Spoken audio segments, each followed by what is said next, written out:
Indian history 10,000 bits part 26 PDF డిస్క్రిప్షన్లో ఉంది, download చేసుకోండి friends. Please subscribe this channel. ఈ లింకుని కాపీ పేస్ట్ చేస్తే హిస్టరీ ప్లేలిస్ట్ వస్తుంది. ఈ టాపిక్ చూసి క్వశ్చన్ ఆన్సర్స్లోకి వెళ్దాం. గుహాలయ శాసనాలు. అశోకుడి ఏకైక గుహాలయ శాసనం గయా సమీపంలోని బరాబర్ లేదా బారాబర్ ప్రాంతంలో లభించింది. ఈ శాసనం ప్రకారం అశోకుడు బరాబర్ ప్రాంతంలో 4 గుహలను నిర్మించి అజీవికులకు దానం చేశాడు. ఆ 4 గుహలు సుదామ, లోమస ఋషి, కర్ణ చౌపార మరియు గోపిక. అజీవిక గురించి చూద్దాం, టాపిక్ వచ్చింది కాబట్టి. అజీవిక మతం, దీని గురించి మనం ప్రీవియస్ క్లాసెస్లో చూసాం. అజీవిక మతాన్ని స్థాపించినది మాకరి గోసాల పుత్త. ఇతడు వర్ధమాన మహావీరుడికి సమకాలికుడు.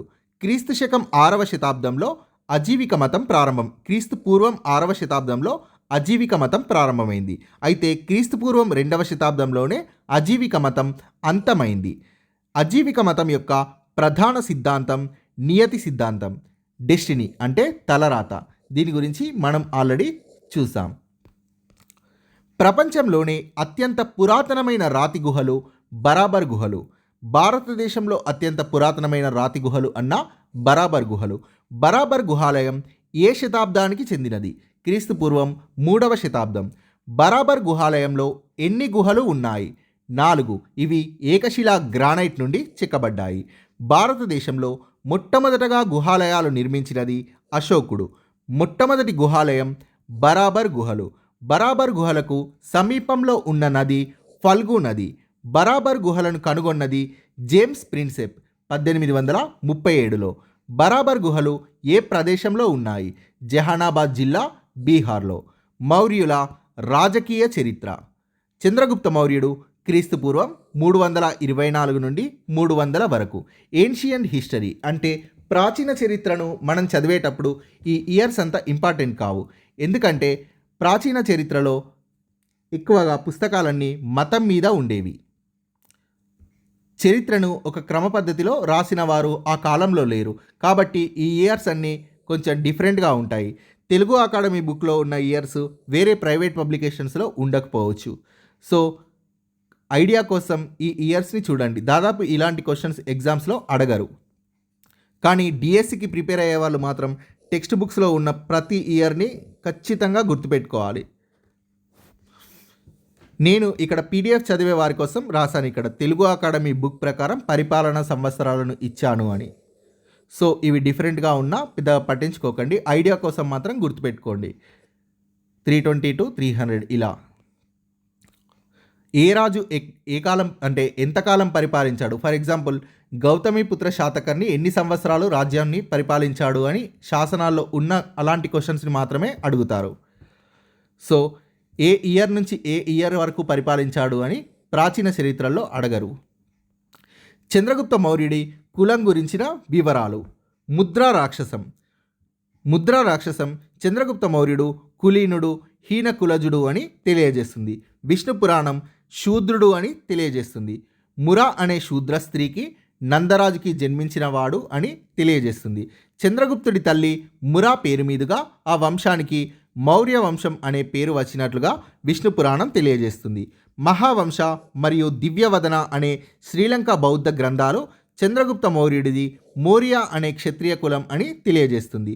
పరిశిష్ట పర్వన్ అనే హేమచంద్రుడు రచించిన జైన గ్రంథం మౌర్యులు క్షత్రియులు అని తెలియజేస్తుంది.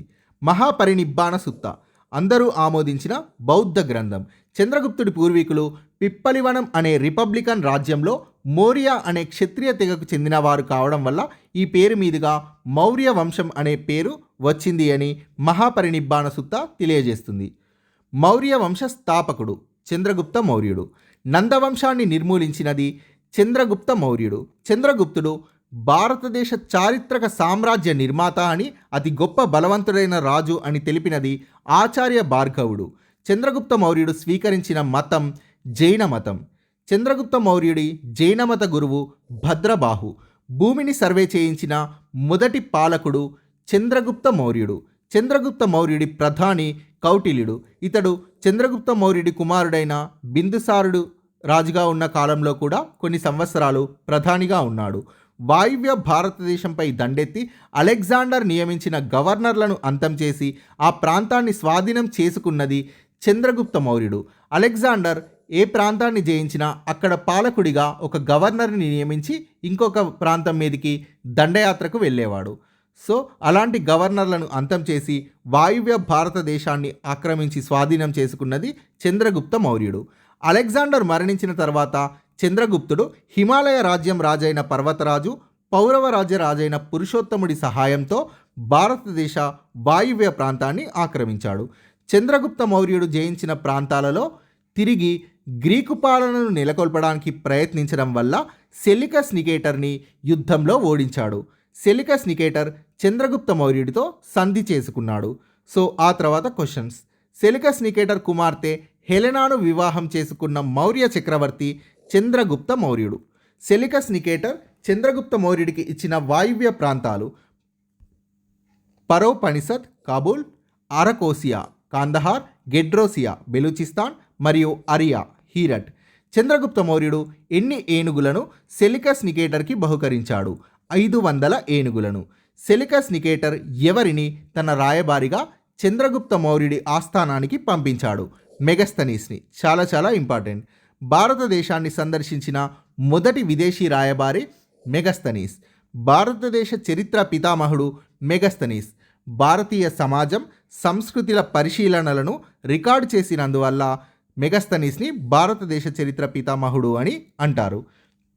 చరిత్రకారులు చరిత్రను రాసేటప్పుడు మెగస్తనీస్ బుక్ని రిఫరెన్స్గా తీసుకున్నారు.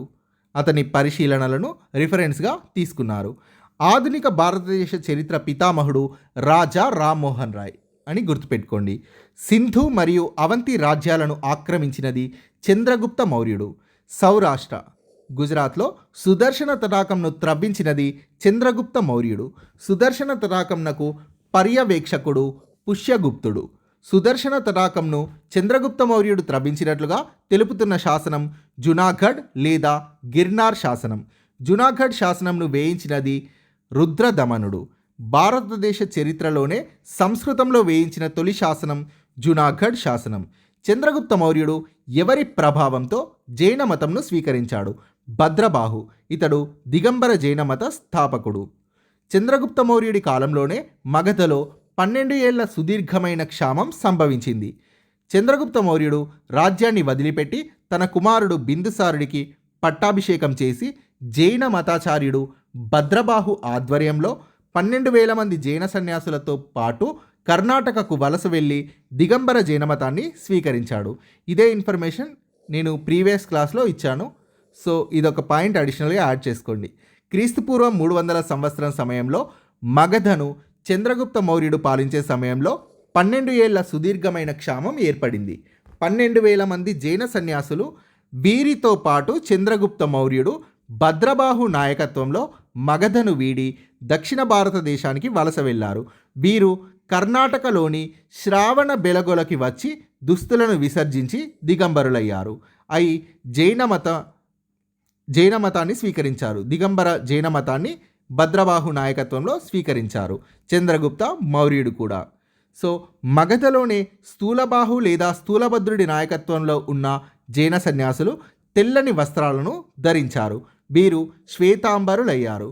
సో శ్వేతాంబర శాఖను ప్రారంభించినది స్థూలబాహు లేదా స్థూలభద్రుడు. చంద్రగుప్త మౌర్యుడి బిరుదు మహారాజాధిరాజా. చంద్రగుప్త మౌర్యుడికి మహిళా అంగరక్షక దళం ఉందని తెలిపిన రచయిత స్ట్రాబో. చంద్రగుప్త మౌర్యుడు మరియు అలెగ్జాండర్ ముఖాముఖిగా కలుసుకున్నారని ఏ గ్రంథం తెలియజేస్తుంది? అండ్ ఎపిటోమ్ అనే గ్రీకు గ్రంథం. దీన్ని రచించినది జస్టిన్. చంద్రగుప్త మౌర్యుడు తన సామ్రాజ్యాన్ని తన కుమారుడైన బిందుసారుడికి అప్పగించి దక్షిణ భారతదేశంలోని శ్రావణ బెలగొలకు వెళ్ళి సల్లేఖన వ్రతం ఆచరించి మరణించినట్లుగా తెలియజేస్తున్న గ్రంథం పరిశిష్ట పర్వణ్. దీనిని రచించినది హేమచంద్రుడనే జైన కవి. సల్లేఖన వ్రతం చేసి మరణించిన మొదటి భారతీయ చక్రవర్తి చంద్రగుప్త మౌర్యుడు. సింహాసనాన్ని వదిలిపెట్టిన మొదటి భారతీయ చక్రవర్తి చంద్రగుప్త మౌర్యుడు. దక్షిణ భారతదేశంలో మరణించిన ఏకైక మౌర్య చక్రవర్తి చంద్రగుప్త మౌర్యుడు. సల్లేఖన వ్రతం అంటే సింపుల్ డెఫినేషన్ ఉపవాసంతో మరణించడం. చంద్రగుప్త మౌర్యుడి జ్ఞాపకార్థం కర్ణాటకలోని శ్రావణబెలగొలలో నిర్మించబడిన దేవాలయం చంద్రగిరి గుట్ట. బిందుసారుడు క్రీస్తుపూర్వం 297 నుంచి 273 వరకు. బిందుసారుడు ఎవరి కుమారుడు? చంద్రగుప్త మౌర్యుడి కుమారుడు. బిందుసారుడి బిరుదు అమిత్రఘాత. అమిత్రఘాత అంటే అర్థం శత్రు సంహారి, మిత్రులు కాని వారిని అంతం చేసేవాడు అని కూడా అర్థం. బిందుసారుడు గ్రీకు గ్రంథాల్లో ఏమని పిలువబడ్డాడు? అమిట్రకేటస్ అని పిలువబడ్డాడు. బిందుసారుడు జైన గ్రంథాల్లో ఏ పేరుతో సుప్రసిద్ధుడు? సింహసేనగా. బిందుసారుడు పశ్చిమ సముద్రాల మధ్య ఉన్న 16 పట్టణాల రాజులను నాయకులను జయించాడని తెలిపినది లామా తారనాథ్ తన హిస్టరీ ఆఫ్ టిబెట్ అనే గ్రంథంలో ఈ విషయాన్ని తెలియజేశాడు. అయితే ఆ ప్రాంతం ఏంటి అనేది అతను ఎగ్జాక్ట్ ఇన్ఫర్మేషన్ ఇవ్వలేదు.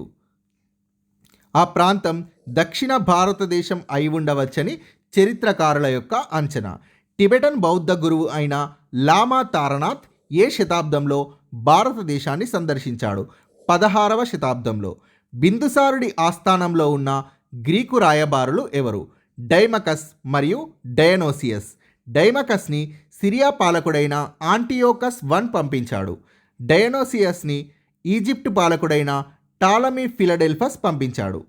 సో ఇదంతా ఇంపార్టెంట్ కాదు ఫ్రెండ్స్, కానీ అన్ని బుక్స్ ఈ పాయింట్ని కవర్ చేశాయి తెలుగు అకాడమీతో పాటు.